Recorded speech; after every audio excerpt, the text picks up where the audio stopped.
Today's video is brought to you by Last Year, a short film by filmmaker Eric Nye. It is the story of a lonely courier with a longing to understand the burden that he carries. Let us now take a look.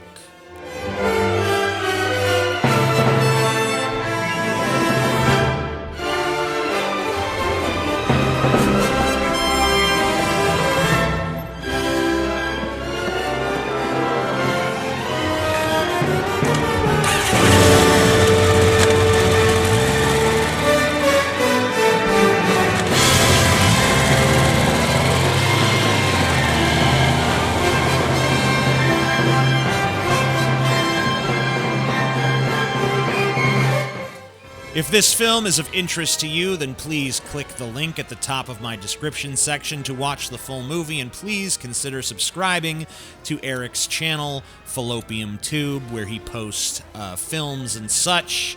Remember, supporting my sponsors helps to support my channel.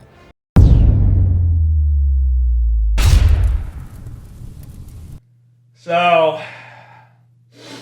recently I was suspended from Twitter for 7 days because I said to someone, "Die of AIDS."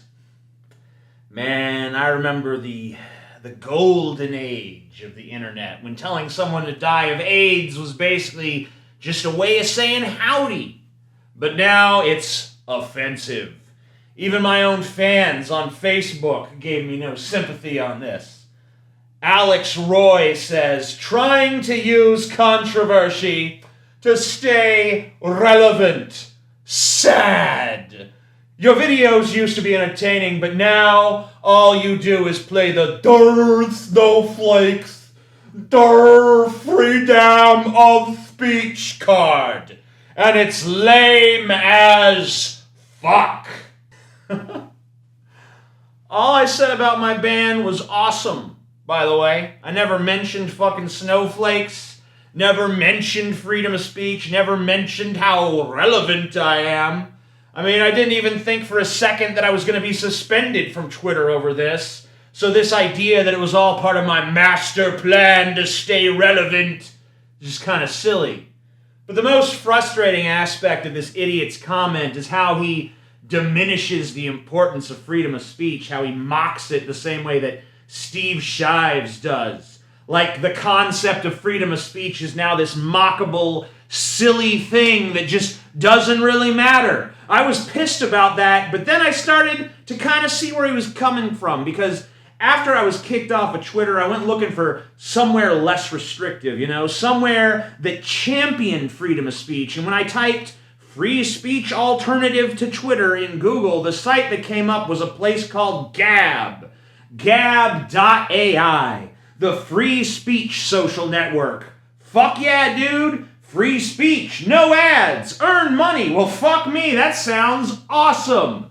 Let's do that. Let's go to Gab. Let's learn more. Gab is an ad-free social network dedicated to preserving individual liberty, the freedom of speech, and the free flow of information on the internet. A free and open internet is essential to the future of a free world. Freedom is creative. It produces, it generates. From freedom flows truth, beauty, wisdom, and growth. Whoa! Sounds fucking great! Where do I sign up? And it's all Nazis. Fucking what? Literally, like every post there. Fuck the Jews! White pride! No Muslims! God damn it. When did free speech become a fucking Nazi beacon? No wonder idiots like Alex Roy think that free speech is some preeminently ridiculous thing. So think about the choice we have right now on social media. You can join crybaby platforms run by misty-eyed San Francisco libtards who censor anything the least bit out of sorts. I, for one, am offended, blah, blah, blah. Or you could go to, free speech platforms overrun by racist retards who spend all day wringing their hands. Oh shit, what's George Soros doing now? Oh fuck, whining about too many brown people trying to live near him. I don't know if you know it, but that choice, it fucking sucks. It's like choosing whether to stick your dick in a meat grinder or a jar of sulfuric acid. You know, it's a real problem that these are our choices, because it means that in order to express yourself on a mass communications platform, you're increasingly being pushed into one of two undesirable ideological camps. This is the new false dichotomy. White nationalist, pig shit, fucking racist, micro-brain assholes, or little prissy bitches whining about my feelings, my precious little feelings. But they both agree on one thing, at least. They both agree that independent thought will not be tolerated. They both agree that you gotta choose a side, that you're either with one camp or the other. You're either a limp-wristed progressive weakling, or you're a hateful pile of alt-right puke. And if you think you can be anything other than those two things, you, sir or madam, are sorely mistaken. Well, while I'm still allowed to say it somewhere, let me say this. Fuck both sides of this one, guys. I'm not interested in your pro-censorship platforms where I can't even toss out a fucking insult someone's way without being flagged for harassment. And fuck your free speech platforms where the only speech you can find is Nazi propaganda. Free speech used to be for more than just Nazis, you know? Used to be something that applied across the board to all sorts of different points of view. A true freedom of speech platform would have every fucking point of view under the sun, not just the most reprehensible scum among us. How did it come to this? I think it played out like this. I think the SJWs stormed onto the scene, started calling everyone racist, started calling everyone Nazis, and so all the closet Nazis said, hey, they're calling us Nazis anyway, might as well be open about it. And so they got bolder, and the SJWs cracked down harder, and the harder they cracked down, the more people were repelled by them, and many of those people who were repelled right into the arms of the alt-fucking-right. So, you know, do you hate SJWs?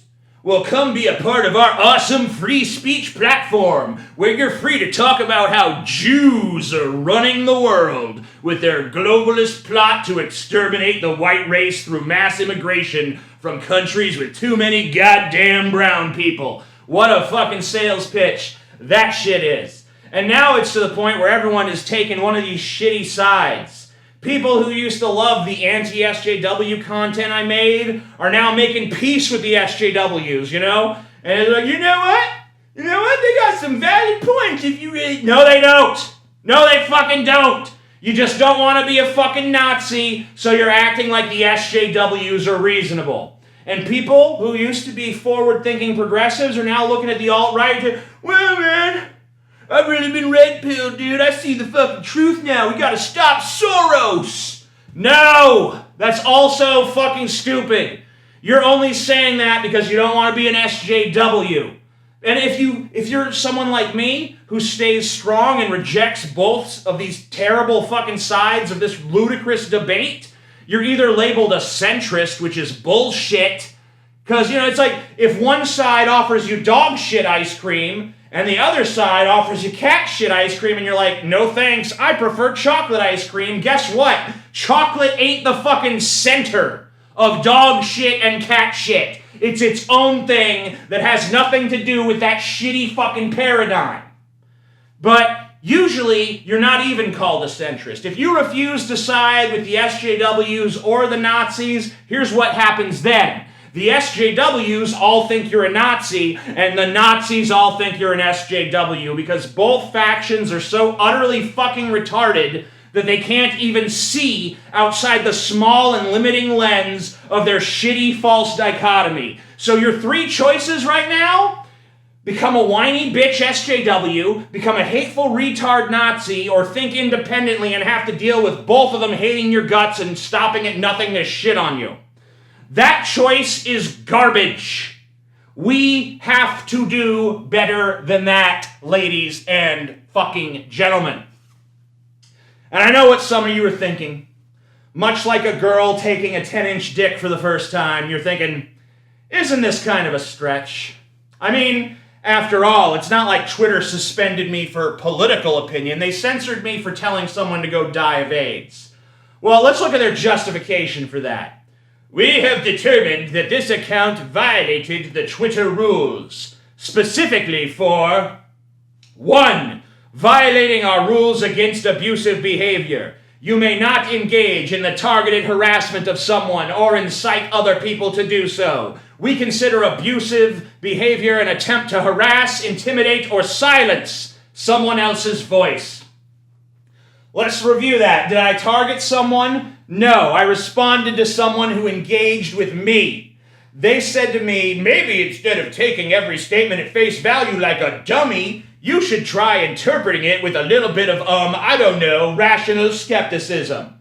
That's what they said to me. And I said, die of AIDS. And when they responded back to me, I said, hey, you need to understand the full context of what I said. You can't just take it at face value. So I was making a fucking point. It wasn't just me telling them to die of AIDS. It was my way of pointing out what I felt was the ridiculous aspect of their statement. But even if I had just told them to die of AIDS and left it at that, it wasn't targeted, it was a response. And it wasn't harassment, because harassment implies a pattern of behavior. It implies that I wouldn't leave this person alone, and that's false. And as for silencing them, nope, I didn't silence them at all. But they sure as hell got Twitter to silence me, didn't they?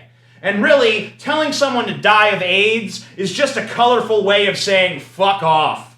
Or, I dismiss what you have to say. I have no power to actually make them die of AIDS. It's just a suggestion. It's saying, hey, instead of bothering me with your lame-ass argument, why don't you go die of AIDS instead? But it has no power over them. It doesn't target them or harass them or incite harassment against them or silence them. So the fact that I am suspended from Twitter over it is ludicrous, especially when the free speech alternative to Twitter is basically a white supremacy platform for all intents and purposes. How many people who get banned from Twitter for dumb reasons go to Gab and get exposed to really nasty shit that turns them into Nazi douchebags?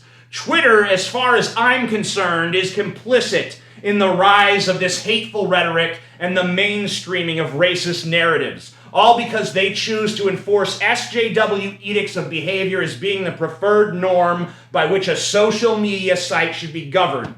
It just feeds the beast. The message is clear. You're either with our agenda or you're against it, and if you don't choose, we'll fucking choose for you. So Twitter, YouTube, Facebook, whatever, these places need to champion free speech, because if they don't, then free speech will go underground, and like most things that dwell underground, free speech will get ugly. It'll become unbalanced and biased and just as restrictive in its own way as the censorship it purports to fight.